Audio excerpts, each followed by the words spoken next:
How to square numbers in Python program. You start by creating an empty list X.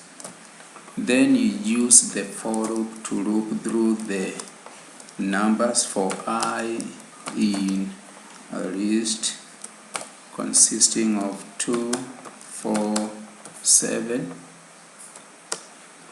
Then you append the i's into x dot append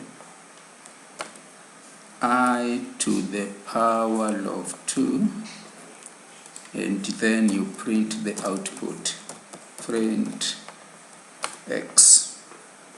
That's all, and you simply run the program.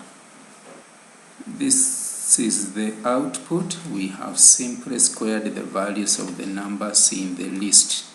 Thank you.